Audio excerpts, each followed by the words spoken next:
Hello friend, good morning, જય શ્રી કૃષ્ણ. કેમ છો બધા? આઈ હોપ બધા મજામાં જ હશો.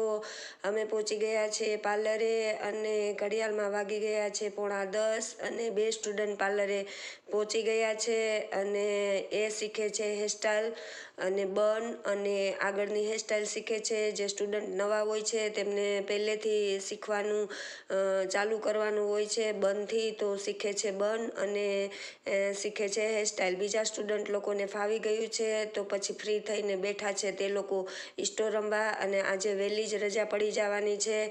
મારે બહાર જવાનું છે મારા મામાની ઘરે. મારા મામીની પાંચમ છે, અમે લોકો ત્યાં પહોંચી ગયા છીએ અને આ બધા મહેમાન પણ પહોંચી ગયા છે અને અમે બધા બેઠા છીએ અને હસી મજાક કરીએ છીએ. અને મારા મામાનું ઘર દૂર નથી ગાઈસ, અહીંયા ખંભાળિયા જ છે.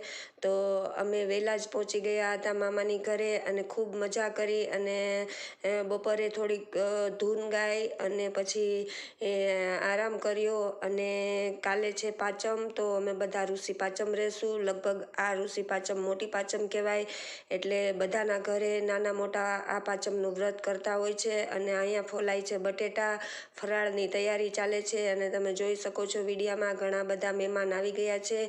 મારા મામાની ઓસરી પણ મોટી છે, ઘર મોટું છે એટલે જમણવાર પણ ત્યાં ને ત્યાં જ છે.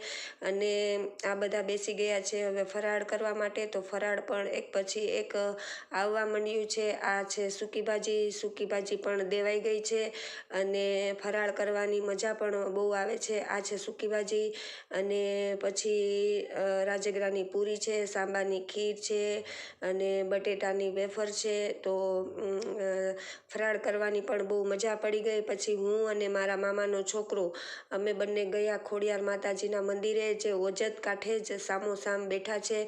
અને તમે જોઈ શકો છો ઓજત નદી પણ છલોછલ ભરી છે પાણીથી અને ખડખડ ચાલી જાય છે. અને આ છે માતાજીનું મંદિર નાનું એવું જ છે પણ વર્ષોથી અહીંયા ખોડિયાર માતાજી પૂજાય છે. એટલે હું ને મારો ભાઈ દર્શન કરી અને પછી નીકળી ગયા ઘરે.